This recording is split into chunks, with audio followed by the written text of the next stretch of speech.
नमस्कार, स्वागत है आपका आपके अपने चैनल नव भारत एकेडमी पर। आज हम आपको इस वीडियो में यूपी आरओ एआरओ परीक्षा 2014 का हिंदी का हल प्रश्न पत्र कराने वाले हैं। यदि आप आने वाली किसी भी प्रतियोगी परीक्षा की तैयारी करना चाहते हैं तो इस चैनल को सब्सक्राइब जरूर करें। इस चैनल पे आपको निःशुल्क क्लासेस मिलेंगी। तो चलिए देखते हैं क्वेश्चन नंबर 1। क्वेश्चन नंबर 1 है, कौन सा शब्द घोड़ा का पर्यायवाची नहीं है। इसमें बताना है कि कौन सा शब्द घोड़ा का पर्यायवाची नहीं है। बाजी, तुरंग, शार्दूल है। तो इसका ऑप्शन होगा ऑप्शन सी, ये घोड़ा का पर्यायवाची नहीं है क्योंकि ये है शेर का पर्यायवाची। ये याद रखना है, ये शेर का पर्यायवाची है शार्दूल। अगला देखते हैं, मीनाक्षी का पर्यायवाची क्या होगा। ये आपको बताना है कि मीनाक्षी का पर्यायवाची क्या होगा। सुंदरी, दुर्गा, मछली, लक्ष्मी। तो इसका होगा सुंदरी और दुर्गा, ये दोनों सही हैं। सुंदरी और दुर्गा, सुंदरी का भी मीनाक्षी होता है और दुर्गा का भी मीनाक्षी होता है। ये आपको याद रखना है, कंफ्यूज नहीं होना है। तो ये मछली का नहीं होता है, जबकि मीनाक्षी का अर्थ होता है मीन की तरह आँखों वाली। मीनाक्षी का अर्थ होता है मीन की तरह आँखों वाली, तो इसलिए आपको याद रखना है। अगला क्वेश्चन देखते हैं, कौन सा शब्द नाग का पर्यायवाची नहीं है। इसमें बताना कौन सा नहीं है। सर्प, अहि, विषधर, तुरंग। तो इसका ऑप्शन डी होगा तुरंग, यही नहीं है। तो ये किसका है, ये है घोड़ा का पर्यायवाची। ये है घोड़ा का पर्यायवाची। अगला देखते हैं, कौन सा शब्द दैत्य का पर्यायवाची नहीं है। इसमें दैत्य का बताना है कि कौन सा नहीं है। राक्षस, दानव, भूसुर, निशाचर। तो इसका होगा ऑप्शन सी, भूसुर नहीं है। तो भूसुर किसका होता है, ये होता है ब्राह्मण का। याद रखना है आपको, भूसुर होता है ब्राह्मण का।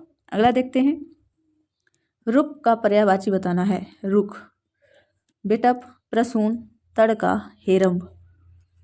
तो रुक का पर्यायवाची क्या है, यह है बिटप। बिटप इसका और भी है, वृक्ष का होता है बिटप। याद रखना है, वृक्ष का होता है बिटप और रुक। तो प्रसून का देख लेते हैं, प्रसून किसका है, तो ये है फूल का पर्यायवाची, फूल का। और हेरंब है गणेश का। ये आपको याद रखना है, ये किसका है, गणेश का पर्यायवाची है हेरंब। अगला देखते हैं, कौन सा शब्द ब्रह्मा का पर्यायवाची नहीं है। यहाँ आपको ध्यान रखना है कि नहीं है पूछा जाता है, क्योंकि आपको कंफ्यूज नहीं होना है इसमें। कमलासन, चतुरानन, चतुर्मुख, चतुर्भुज। इसका ऑप्शन होगा ऑप्शन डी, चतुर्भुज। ये चतुर्भुज किसका होता है, तो होता है विष्णु का पर्यायवाची। चतुर्भुज होता है विष्णु का पर्यायवाची, याद रखना है। विष्णु का एक और होता है, वो होता है जनार्दन। ये भी याद रखना है कि विष्णु का जनार्दन भी होता है। यह आपको ध्यान देना है कि ब्रह्मा का होता है कमलासन, चतुरानन और चतुर्मुख। ब्रह्मा जी के 4 मुख थे, इसलिए इन्हें चतुर्मुख कहा जाता है। और आनंद का मतलब भी मुख ही होता है, इसलिए आप याद कर सकते हैं चतुरानन और चतुर्मुख। अगला देखते हैं, कौन सा शब्द भ्रमर का पर्यायवाची नहीं है। इसमें बताना है कि कौन सा भ्रमर का पर्यायवाची नहीं है। सलभ, चंचरीक, सिलीमुख, मिलिंद। तो इसका ऑप्शन होगा सलभ, जबकि चंचरीक, सिलीमुख और मिलिंद ये भ्रमर के पर्यायवाची होते हैं। अगला देखते हैं, कौन सा शब्द इंद्र का पर्यायवाची नहीं है। इंद्र का पर्यायवाची नहीं है, ये आपको बताना है। पुरंदर, शक्र, मध्वा, गणाधिप। इसमें सही बताना है आपको, तो इसका होगा गणाधिप। जबकि पुरंदर, शक्र और मध्वा ये इंद्र के पर्यायवाची हैं, जबकि गणाधिप किसका है, गणाधिप है गणेश का। गणाधिप गणेश का पर्यायवाची है, ये याद रखना है। गणेश का एक और पर्यायवाची है हेरंब, ये भी याद रखना है, गणेश का हेरंब। अगला देखते हैं, हिरण्यगर्भ का पर्यायवाची शब्द है। इसमें हिरण्यगर्भ का पर्यायवाची बताना है। विष्णु, ब्रह्मा, महेश, गणेश। इसका होगा ब्रह्मा का हिरण्यगर्भ, ऑप्शन बी सही होगा। ब्रह्मा का एक और पर्यायवाची है बिरंची। बिरंची, ये आपको ध्यान रखना है ब्रह्मा का। अगला देखते हैं, कौन सा शब्द दास का पर्यायवाची नहीं है? इसमें आपको बताना है कि दास का पर्यायवाची कौन सा नहीं है। अनुचर ये होता है, परिकर ये भी होता है, भृत्य ये भी होता है और सेवक ये भी होता है। इसलिए इसमें चारों ऑप्शन सही दास के पर्यायवाची हैं, इसलिए इस प्रश्न को आयोग ने हटा दिया था। इसलिए इसका आंसर दे पाना संभव नहीं है। अगला देखते हैं, जंगम का विलोम बताना है कि जंगम का विलोम क्या होता है। अगम, दुर्गम, स्थावर, चंचल। तो इसका होगा स्थावर। जंगम वेरी इंपॉर्टेंट है ये कई बार परीक्षाओं में पूछा जा चुका है, तो याद रखना है आपको।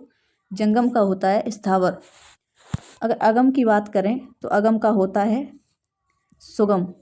अगम का होता है सुगम और दुर्गम का भी होता है सुगम। ये दोनों समानार्थी शब्द हैं, इन दोनों के अर्थ एक ही हैं, इसलिए दोनों का होगा सुगम। और चंचल की बात करें तो चंचल का होता है स्थिर। स्थिर होता है इसका चंचल का, ये आपको याद रखना है। तो इसका ऑप्शन सी सही होगा, जंगम का होता है स्थावर। अगला देखते हैं, सृष्टि का विलोम बताना है। इसमें सृष्टि का क्या होगा? विसृष्टि, प्रलय, व्यष्टि, समष्टि। तो इसका होगा ऑप्शन बी, सृष्टि का होता है प्रलय। सृष्टि का क्या होता है? प्रलय। जबकि व्यष्टि का बताना है, व्यष्टि का होता है व्यष्टि का होता है व्यष्टि का होता है समष्टि और समष्टि का होता है व्यष्टि। ये याद रखना है, व्यष्टि का समष्टि और समष्टि का व्यष्टि। अगला देखते हैं, ईप्सित। ईप्सित का विलोम बताना है। अभीप्सित, अनीप्सित, परोपसित या सुनीपसित। तो इसका होगा ऑप्शन बी, अनीपसित। ये याद रखना है। अगला है, सहचर्य का विलोम बताना है। सहचर्य का विलोम बताना है, क्या होता है? वैमनस्य, असहयोग, विनियोग, अलगाव। इसका होगा ऑप्शन डी, अलगाव। सहचर्य का होता है अलगाव। और सहयोग की बात करें, असहयोग की बात करें तो इसका होता है सहयोग। याद रखना है आपको, असहयोग का होगा सहयोग और वैमनस्य का होगा सौमनस्य। सौमनस्य ये याद रखना है आपको, वैमनस्य का सौमनस्य। तो इसका ऑप्शन होगा सहचर्य का अलगाव, ऑप्शन नंबर डी। अगला देखते हैं, विराट। विराट का विलोम बताना है कि विराट का क्या होगा? बृहद, बृहत, छोटापन, क्षुद्र। तो इसका होगा क्षुद्र, ऑप्शन नंबर डी। विराट का होगा क्षुद्र। बृहद की बात करें तो बृहद का होगा लघु। बृहद का होगा लघु और छोटापन का होगा बड़ापन। छोटापन का होगा बड़ापन। बड़ापन। अगला देखते हैं, स्पृश्य। स्पृश्य का विलोम बताना है, क्या होता है? स्पृश्य, अस्पृश्य, अस्पर्श्य, अस्पृश्य। इसका सही बताना है, इसका सही होगा अस्पृश्य, ऑप्शन नंबर डी। अगला देखते हैं, अज्ञ का विलोम बताना है। अज्ञ का विज्ञ, यज्ञ, सर्वज्ञ या अनज्ञ। तो इसका होगा ऑप्शन ए, अज्ञ का होता है विज्ञ। जबकि सर्वज्ञ की बात करें तो इसका होता है अल्पज्ञ। क्या होता है इसका? अल्पज्ञ। याद रखना है सर्वज्ञ का। अगला देखते हैं, गौरव का विलोम बताना है कि गौरव का क्या होता है? लाघव, लघुत्व, लघुता, लघुतम। तो इसका होगा ऑप्शन ए, गौरव का होता है लाघव। जबकि लघुता की बात करें तो लघुता का होगा दीर्घता। दीर्घता, लघुता का विलोम दीर्घता होगा। अगला देखते हैं, बहिरंग। बहिरंग का विलोम बताना है, क्या होगा? सर्वांग, अंतरंग, चतुरंग, अभ्यग्र। तो इसका होगा ऑप्शन बी, अंतरंग। बहिरंग का अंतरंग।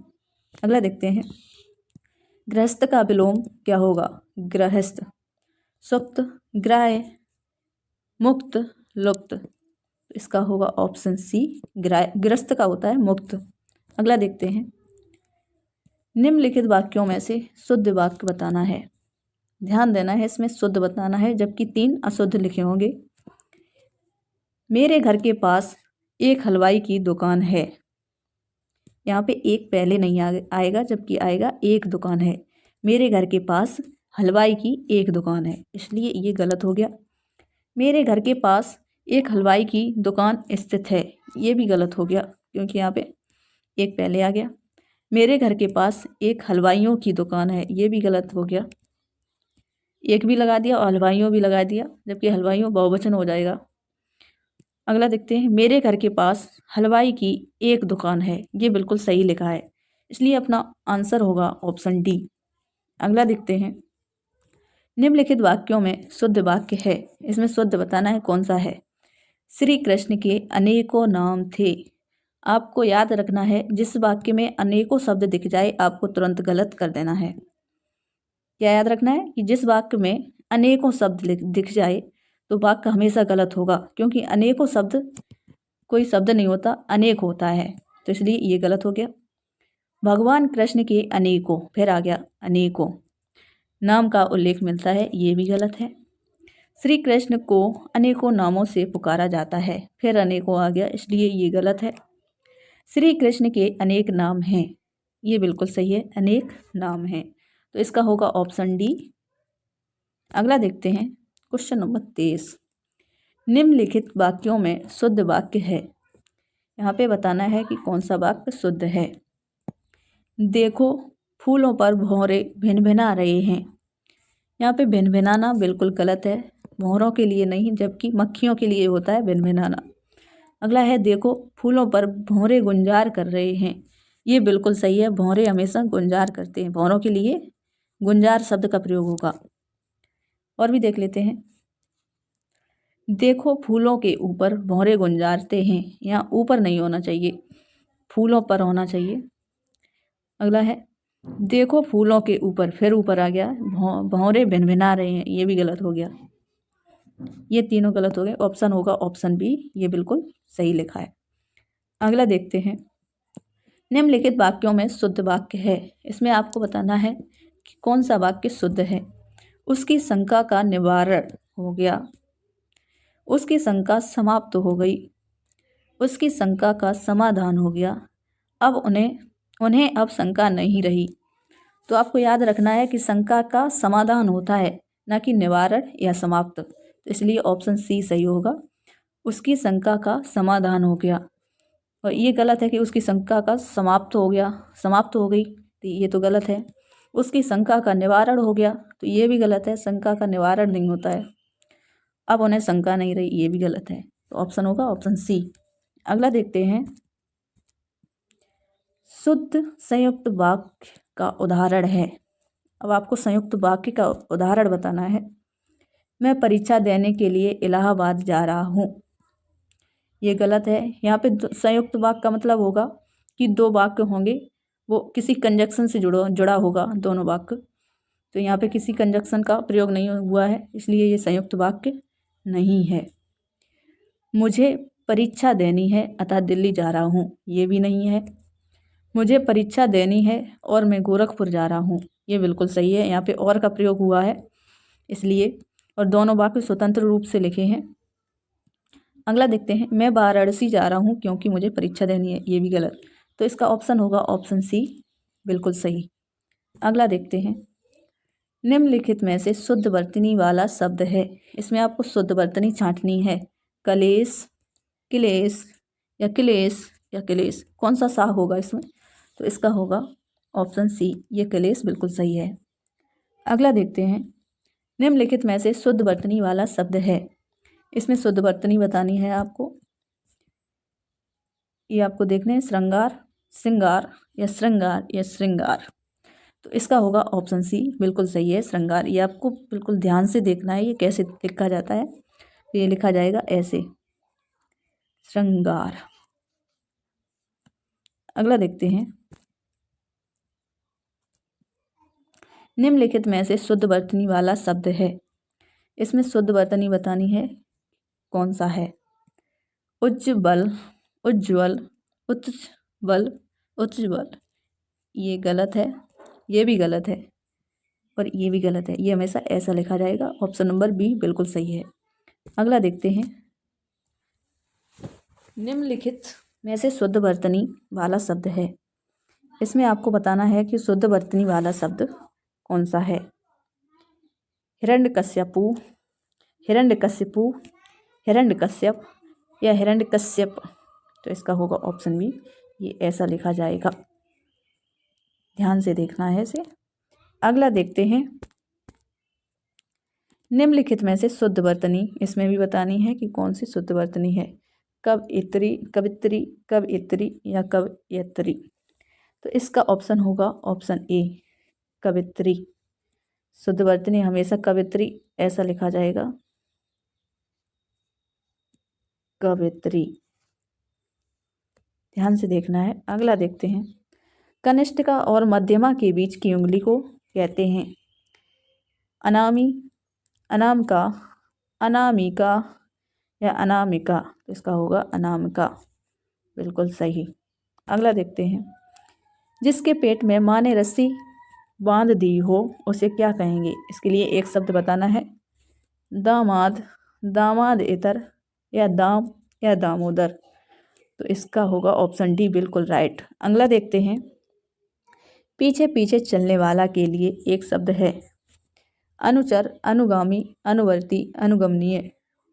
तो इसका ऑप्शन ए और बी दोनों सही होंगे, क्योंकि अनुचर भी होता है और अनुगामी भी होता है, लेकिन आयोग ने इसका ऑप्शन बी माना है सही। अगला देखते हैं, जिसकी कोई कीमत ना हो, वाक्यांश के लिए एक शब्द है, बताना है कीमती, अमूल्य, बहुमूल्य या इनमें से कोई नहीं। तो इसका होगा ऑप्शन बी, अमूल्य। जिसकी कोई कीमत नहीं है उसका होगा अमूल्य, और बहुमूल्य का क्या होगा, उसका होगा जिसकी कीमत बहुत है, बहुत ज़्यादा हो, उसे बहुमूल्य कहेंगे। अगला देखते हैं, थोड़ा नपा तुला भोजन करने वाला, वाक्यांश के लिए एक शब्द है, यह बताना है आपको मितव्ययी, मितव्यय, मिताहारी या मितहारीन। तो इसका होगा ऑप्शन सी, मिताहारी। जो थोड़ा नपा तुला भोजन करता है उसके लिए मिताहारी, और मितव्ययी जो बहुत कम खर्च करता है यानी कंजूस आदमी के लिए मितव्ययी होगा। अगला देखते हैं, गुरु के समीप रहकर अध्ययन करने वाला के लिए एक शब्द है। आपको बताना है कि गुरु के समीप रहकर अध्ययन करने वाला के लिए एक शब्द क्या होगा, शिष्य, आश्रमवासी, विद्यार्थी या अंतेवासी। तो इसका बताना है, इसका होगा आंसर डी, अंतेवासी। अगला, जिसके हृदय पर आघात हुआ हो, वाक्यांश के लिए एक शब्द होगा मर्माहित या मर्माहत या मर्माहुत या मर्माहुत। तो इसका होगा ऑप्शन बी, मर्माहत। ये ध्यान से देखना है आपको, मर्माहत होगा इसका। अगला देखते हैं, जो अपने पद से हटाया गया हो के लिए उपयुक्त होगा एक शब्द पदभ्रष्ट, पदान्वत, पदानुगत, पदच्युत। तो इसका होगा ऑप्शन डी, पदच्युत। जो अपने पद से हटाया गया हो, और पदभ्रष्ट होगा जो अपने पद का दुरुपयोग करता हो, उसका होगा पदभ्रष्ट। अगला देखते हैं, जिसे किसी वस्तु की स्पृहा न हो के लिए एक उपयुक्त शब्द है। यहाँ स्पृहा का मतलब होता है इच्छा, इच्छा। यह आपको ध्यान रखना है कि स्पृहा का मतलब होता है इच्छा। जिसे किसी वस्तु की इच्छा ना हो उसके लिए एक शब्द होगा निष्प्रिया, निष्प्रेय या निष्प्रेय या निष्प्रेहीन। तो इसका होगा ऑप्शन डी, निष्प्रेय। अगला देखते हैं, जिसकी पूर्व से कोई आशा ना हो के लिए एक शब्द बताना है प्रत्याशित, अप्रत्याशित, अप्रत्याशित, अप्रत्याशित। या शुद्ध लिखा है, इसमें आपको शुद्ध छांटना है। तो इसका होगा ऑप्शन डी, अप्रत्याशित, बिल्कुल सही ये होगा। अगला देखना है, मक्खी का तत्सम बताना है। इसमें आपको देखना है कि कौन सा शब्द मच्छी का तत्सम होगा, मक्खी का। तो इसका होगा ऑप्शन डी, मच्छिका। मक्खी का होता है मच्छिका। अगला देखते हैं, हल्दी का तत्सम रूप है। इसमें आपको हल्दी का तत्सम रूप बताना है, क्या है, हरिद्र का हरिद्रा, हरिद्रा या हलिद्रा। तो इसका होगा ऑप्शन सी, हरिद्रा।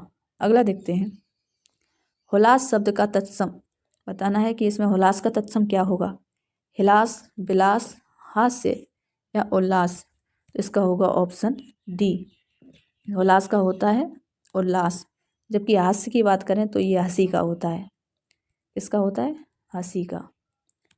अगला देखते हैं, नारियल शब्द का तत्सम बताना है। नारियल शब्द का तत्सम क्या होगा, नारिकेल, नारिकेली, नारिकेल या नारिकेल, केला। तो इसका ऑप्शन होगा नारिकेल। अगला देखते हैं, सींग शब्द का तत्सम रूप बताना है। सींग का तत्सम क्या होगा, श्रृंग, सिंग या श्रृंग या सिंग। तो इसका होगा ऑप्शन सी, श्रृंग। ये याद रखना है, कैसा लिखा जाएगा, श्रृंग। जैसे श्रृंगार लिखा जाता है वैसे ही श्रृंग इसमें बनेगा। अगला है, निम्नलिखित में से कौन सा शब्द तद्भव नहीं है।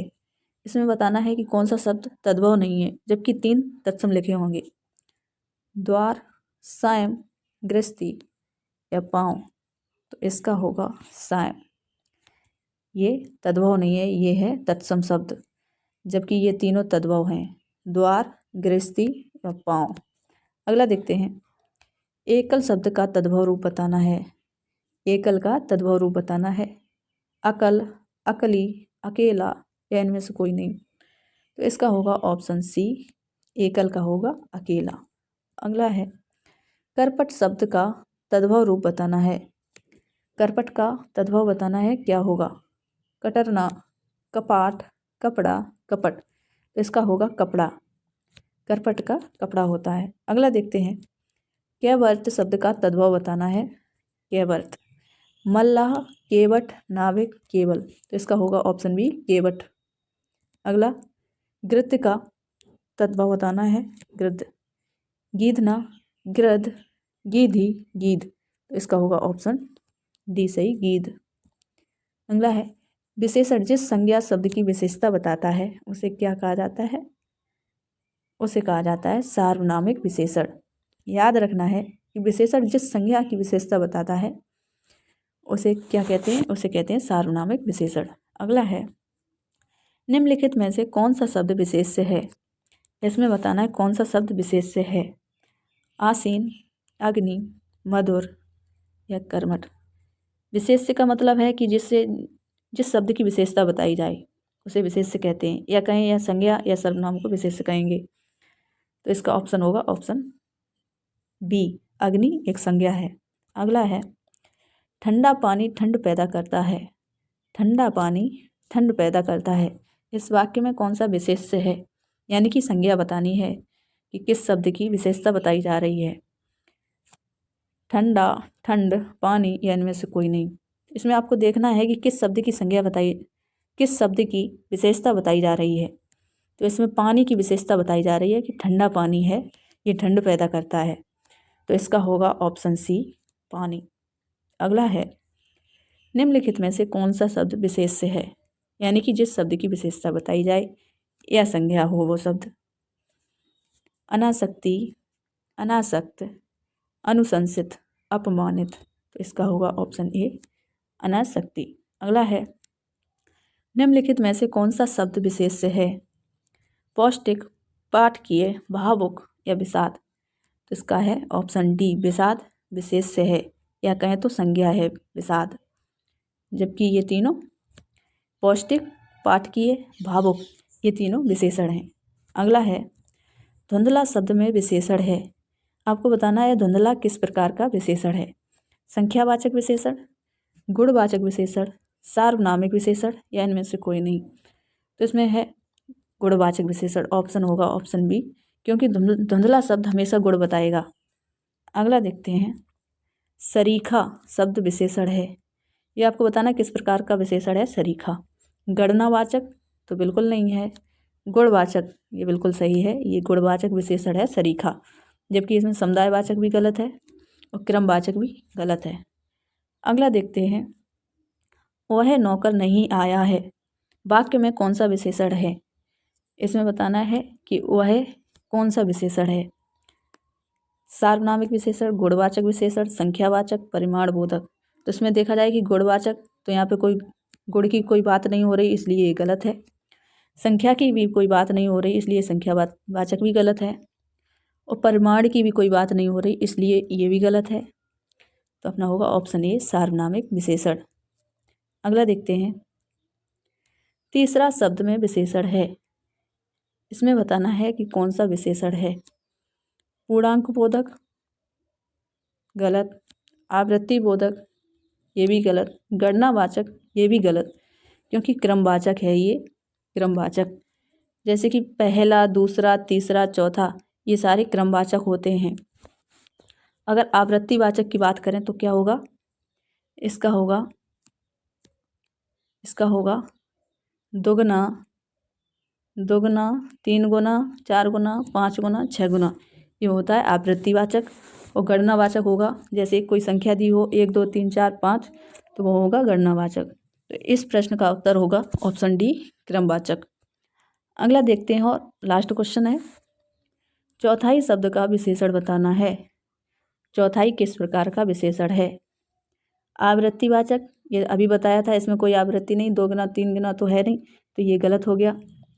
गणनावाचक, इसमें कोई गणना नहीं हो रही, क्योंकि 1 2 3 4 तो है नहीं, तो इसलिए ये भी गलत हो गया। क्रम भी नहीं दे रखा, तीसरा, चौथा, पाँचवा, इसलिए ये भी गलत है। इसका ऑप्शन होगा ऑप्शन डी अपूर्णांक बोधक, क्योंकि चौथाई होता है या पौने होता या साढ़े होता, तो ये अपूर्णांक बोधक होता है। तो चलिए मिलते हैं अगले वीडियो में अगले प्रश्न पत्र के साथ, तब तक के लिए जय हिंद।